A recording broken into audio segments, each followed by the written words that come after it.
بسم اللہ الرحمن الرحیم۔ درود شریف پڑھیے۔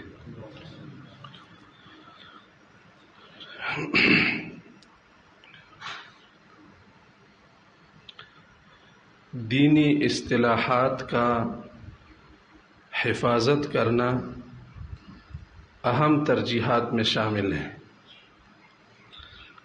اگر دینی اصطلاحات وہ محفوظ نہیں رہے تو دین کا حلیہ بگڑ جائے گا۔ جیسے کسی قوم کا زندہ رہنے کے لیے قومی روایات کا لوگ خیال رکھتے ہیں، اور کوئی قوم خاص معانی کے لیے خاص قسم کے الفاظ استعمال کرتے ہیں۔ ہر علاقے کے اپنے تعبیرات ہوتے ہیں، کسی خاص معنی کے لیے کوئی خاص لفظ وضع کرتا ہے۔ بعض اوقات اس کے پیچھے کوئی پس منظر بھی ہوتا ہے، اور کبھی کوئی معنی اس لفظ کے لغوی معنی کا خلاف بھی ہوتا ہے۔ لغت میں وہ کسی ایک معنی کے لیے وضع کیا ہوتا ہے، لوگ اس کو دوسری معنی میں استعمال کرتے ہیں۔ مثلا ہمارے یہ پشتون علاقے میں جرگہ کا لفظ استعمال ہوتا ہے۔ جرگہ، اب جرگہ کا لفظ ایک خاص معنی کے لیے استعمال ہوتا ہے۔ جب دو فریقین کا آپس میں تنازع ہو جائے، ہر فریق کی طرف سے دو لوگ بیٹھ کر آپس میں بات چیت کرتے ہیں، پھر ان کے لیے کوئی فیصلہ طے کرتے ہیں۔ اگر فریقین اس فیصلہ سے انحراف کرتے ہیں تو پھر ان کو سزا بھی دی جاتی ہے۔ ہر قوم کے اپنے طریقے ہوتے ہیں۔ ابھی جرگہ کا ایک معنی اور مفہوم ہے۔ بعض لوگ جرگہ کا لفظ صرف اس لیے استعمال کرتے ہیں کہ کسی کو بلا کر اس سے انٹرویو لیتے ہیں کہ آپ ہمیں اپنی تاثرات یا اپنا تبصرہ اس بابت بیان کریں۔ یہ بھی اس کا ایک معنی میں استعمال ہوتا ہے۔ یا ہمارے ہاں چیغا کا لفظ استعمال ہوتا ہے، چیغا پشتو میں۔ اب چیغا تو ویسے چیخ و پکار کو کہتے ہیں، ہمارے ہاں چیغا اس کو کہتے ہیں جب کسی قوم کا کوئی اس پر اقدام کرے یا کسی کو قتل کرے یا اس کا مال لوٹ لے تو پھر لوگ کہتے ہیں کہ چیغا ہے۔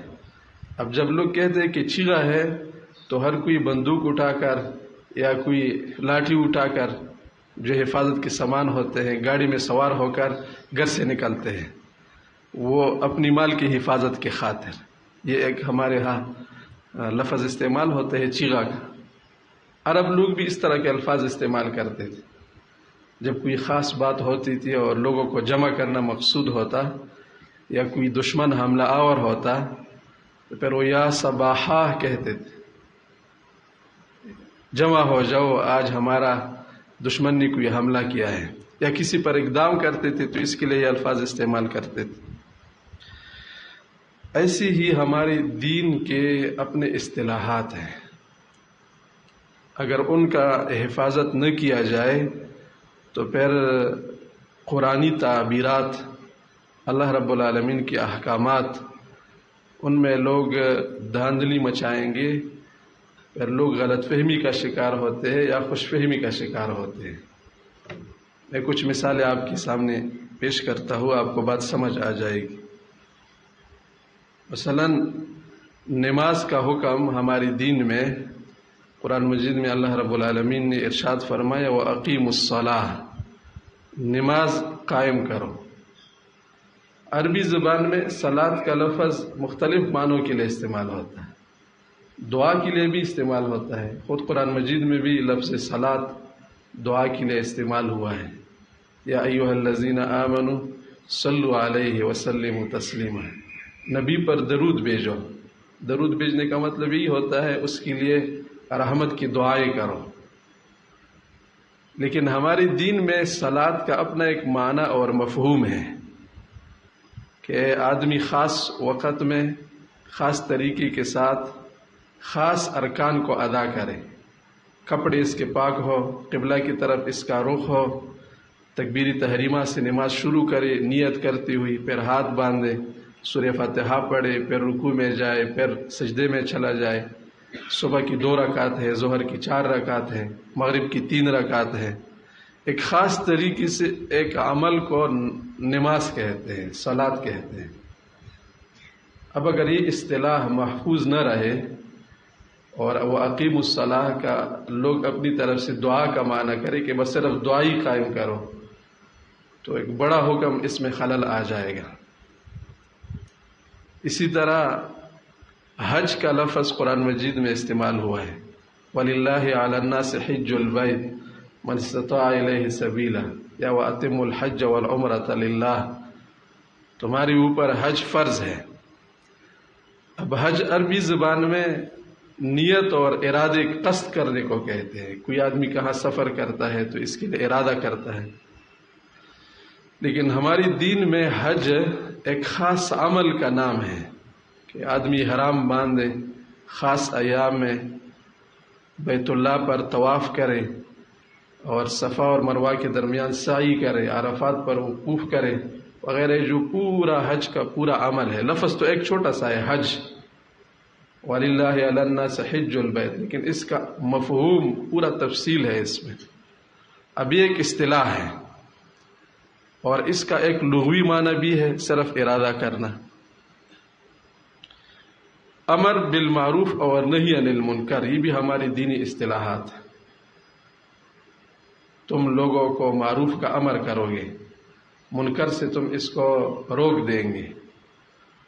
اب اس کا مطلب یہ ہے کہ مسلمان ایک امیر کو منتخب کر کے ایک ریاست قائم کریں، اس امیر کو اقتدار حاصل ہو جائے، پھر وہ اللہ رب العالمین کے احکام کو لوگوں کے اوپر نافذ کرے۔ کوئی اگر نہیں مانتا تو زبردستی اس کو اس پر لے آئے، معروف کا حکم کرے، نماز قائم کرنے کے لیے ماحول بنائے، لوگوں کے اس پر آمادہ کرے۔ کوئی اگر کسی کا حق ادا نہیں کرتا اس کے لیے قضا کا نظام قائم کر دے۔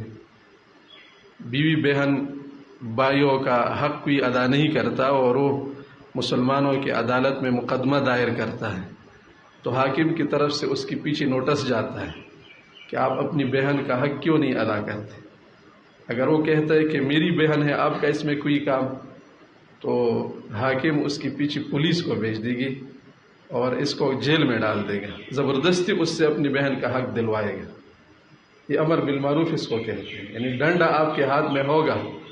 کوئی اگر رضا سے کسی کا حق ادا نہیں کرتا یا اللہ رب العالمین کے احکام کو ادا نہیں کرتا، فرائض میں کوتاہی کرتا ہے، تو ایسا کوئی لوگ ہو جو یہ قدرت رکھتے ہو کہ ان کو معروف کا حکم کرے، امر کہتے اس کو ہے، قول القائل لغیرہ افعل علی سبیل الاستعلاء، یہ کام تم کرو گے، نہیں کرو گے تو آپ کو جیل میں ڈالا جائے گا۔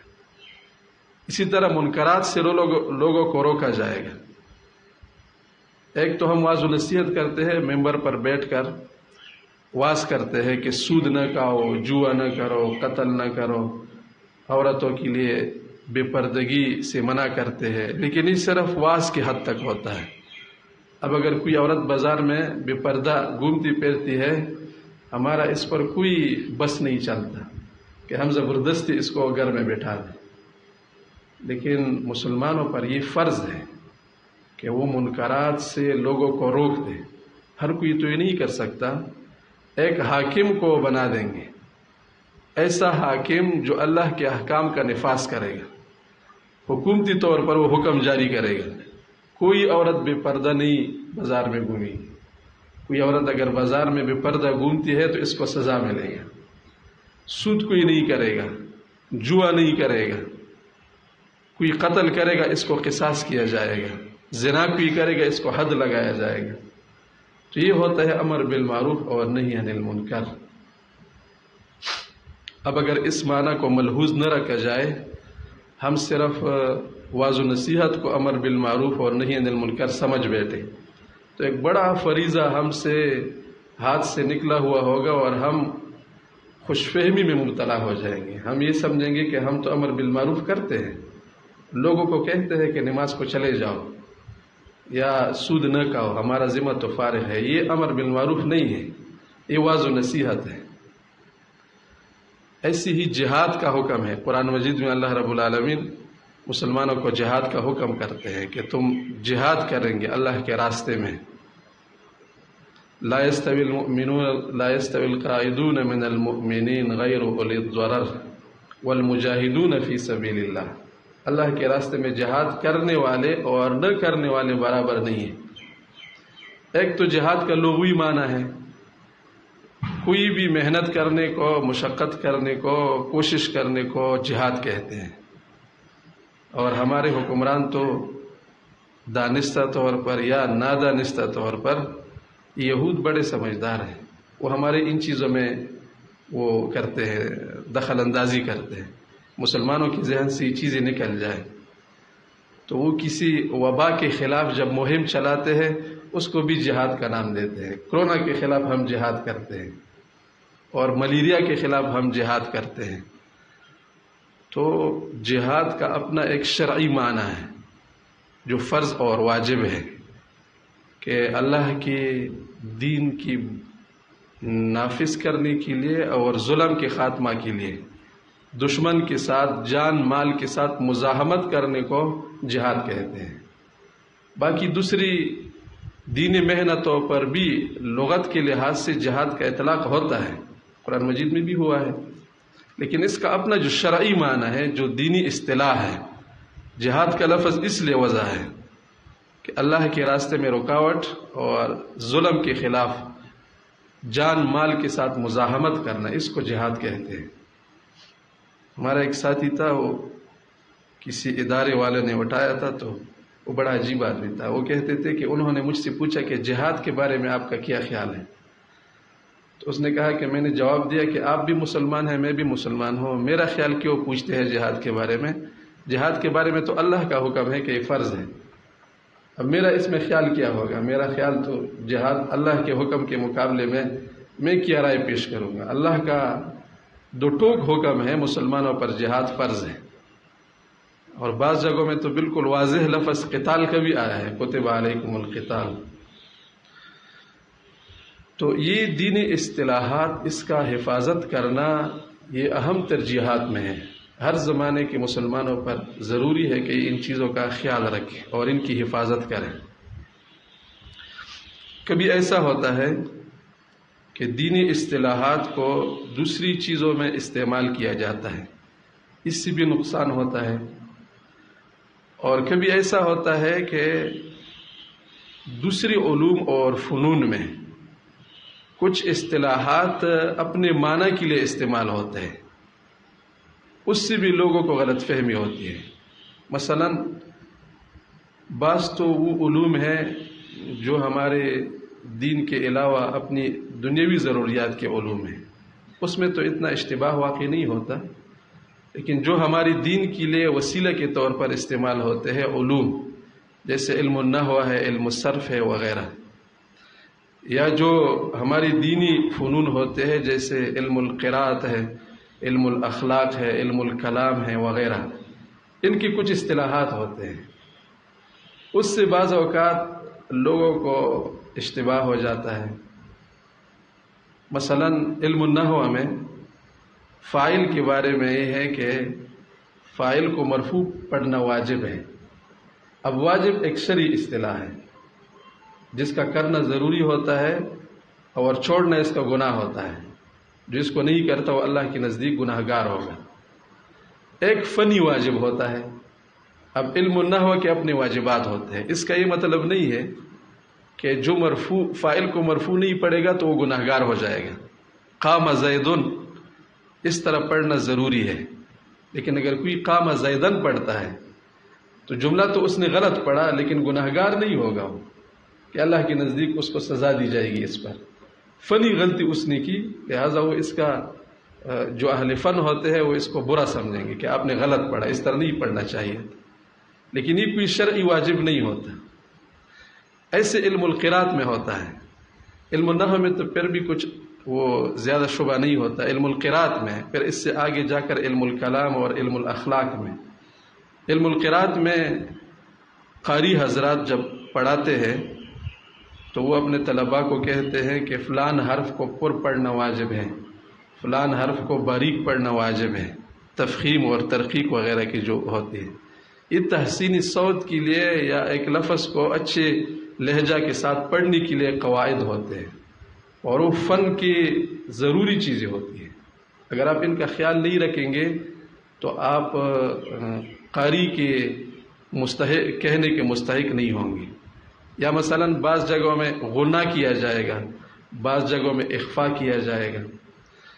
یہ چیزیں اگر ایسی ہو جس سے معنی میں خلل واقع نہیں ہوتا، ان چیزوں کی وجہ سے عموماً معنی میں خلل واقع نہیں ہوتا، تو یہ علم التجوید کی فنی واجبات تو ہے لیکن یہ شرعی واجب نہیں ہے. لہذا اگر ایک آدمی تلاوت کرتا ہے غنہ کا خیال نہیں رکھتا ہے، وہ گناہ گار نہیں ہوگا. اگرچہ اس کے لیے چاہیے کہ غنہ کا خیال رکھے، یہ اچھا ہے. تلاوت اس سے کیا ہوگا؟ تلاوت کے مستحبات میں سے ہے. تلاوت اچھا لگے گا، اس کے ساتھ آدمی کا شوق بڑھے گا اور بہترین لہجے میں پڑھے گا. لیکن اگر کوئی نہیں پڑھتا گناہ گار نہیں ہوگا. یا کسی لفظ کو وہ پر نہیں پڑھتا، باریک پڑھتا ہے، تو وہ علم القراءت کی قاعدے کے خلاف تو ہوگا لیکن شرعاً وہ گناہ گار نہیں ہوگا. چاہیے اس کو کہ وہ اس طرح پڑھے. ہاں بعض غلطیاں ایسی ہوتی ہے جس کی وجہ سے معنی میں خلل واقع ہوتا ہے، جس کو لحنی جلی کہا جاتا ہے. پھر وہ تو ناجائز ہو جاتا ہے کیونکہ مفہوم ہی بدل جاتا ہے، اور بعض غلطیوں سے نماز بھی فاسد ہو جاتی ہے. لیکن بعض چیزیں ایسی ہوتی ہے جو فنی واجبات ہوتی ہے، شرعی نہیں ہوتی. علم القراءت میں اس طرح ہوتا ہے. آگے جا کر علم الاخلاق میں تو اور پیچیدگی پیدا ہوتی ہے. علم الاخلاق تو چونکہ ہمارے دین کا حصہ ہے، لیکن یہ اخلاق حاصل کرنے کے لیے جو فنی طور پر بعض اشغال کو صوفیاء اس کو انتخاب کرتے ہیں، تصوف یہ بھی فنی چیز ہوتی ہے. یعنی اخلاق حاصل کرنے کے لیے ہر سلسلہ کے اور ہر طریقہ کے مشائخ کا اپنا ایک مجربات ہوتے ہیں. اس طریقے کے ساتھ آپ ذکر کریں گے، مراقبہ کریں گے تو آپ کو اللہ کا استحضار حاصل ہو جائے گا. تو یہ چیزیں بعض اوقات فنی ہوتی ہے. اس میں ایک چیز مثلا چونکہ یہاں سارے صوفیاء بیٹھے ہیں اس لیے میں یہ بات آپ کو بتا دوں گا. ہمارے صوفیاء کی کتابوں میں توحید مطلب کا ایک وہ اصطلاح ذکر کی جاتی ہے. توحید مطلب یعنی مرید کو چاہیے کہ وہ ایک ہی پیر کے ساتھ اپنا تعلق ہمیشہ کے لیے قائم رکھے. صوفیاء میں یہ چیز بہت برا سمجھا جاتا ہے کہ ایک مرید بہت سارے پیروں کے ساتھ اپنا تعلق قائم کرتا ہے. ابھی ایک کے ساتھ بیعت کیا، پھر کل دوسری کے ساتھ بیعت کرتے ہیں، اس کو وہ ہرجائی کہتے ہیں. ہرجائی صوفیاء میں معیوب ہوتا ہے، یعنی ایسا نہیں کرنا چاہیے. اور صوفیاء اس کو ضروری قرار دیتے ہیں کہ جو اپنی اصلاح و تربیت کرنا چاہتے ہیں تو اس کو چاہیے کہ ایک شیخ کے ساتھ، ایک پیر کے ساتھ کیا کرے، وہ صرف بیعت کرے، تعلق قائم کرے. اس کے ہوتے ہوئے پھر وہ دوسری پیر کے ساتھ، دوسرے شیخ کے ساتھ تعلق قائم نہ رکھے. اب یہ چیز شرعی نہیں ہے، یہ فنی چیز ہے. جس طرح چھوٹا بچہ ہوتا ہے، اب چھوٹے بچے کے لیے والدین پابندیاں لگاتے ہیں کہ آپ نے دوپہر کے وقت گھر سے باہر نہیں نکلنا، کیونکہ وہ سمجھتے ہیں کہ چھوٹا بچہ ہے، اگر گھر سے باہر نکلے گا چور ڈاکو اس کو لے کر کیا کرے گا، چوری کرے گا. رات کے وقت اس پر پابندیاں ہوتی ہے، لیکن یہ ہر وقت کے لیے نہیں ہوتی. جب وہ خود جوان ہو جائے، بڑا ہو جائے، اب اگر بڑے آدمی کو آپ کہہ دے کہ آپ دوپہر کے وقت گھر سے نہ نکلے تو یہ غلطی ہو جائے گی.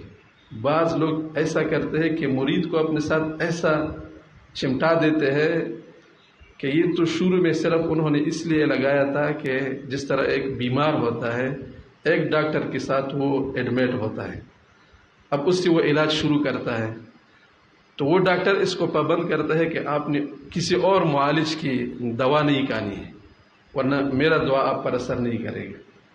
اب یہ تو ٹھیک بات کہتا ہے، لیکن اگر اس معالج سے، اس ڈاکٹر سے مریض کا کام نہیں ہو رہا بس وہ بیڈ پر پڑا ہے، 2 سال ہو گئے، اس کی بیماری کا کوئی وہ نہیں، علاج نہیں ہو رہا، اور وہ بیچارہ بھی پڑا ہے، ڈاکٹر بھی اس کو نہیں چھوڑتا کہ آپ نے اس بیڈ سے اٹھنا نہیں ہے، اور مریض بھی ویسے نہیں اٹھتا، تو اسی بیڈ پر مر جائے گا، اس کا کام نہیں ہو جائے گا، ہوتا تو اس لیے ہے کہ اس کا علاج ہو جائے۔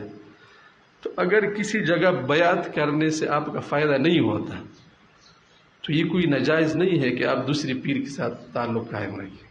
اس طرح استادوں کے ساتھ ایک استاد سے پڑھتا ہے پھر دوسرے استاد سے پڑھتا ہے، ایسی ہی اپنے اصلاح و تربیت میں یہ فنی چیز ہوتی ہے، ایک پیر کے ساتھ تعلق قائم رکھنا۔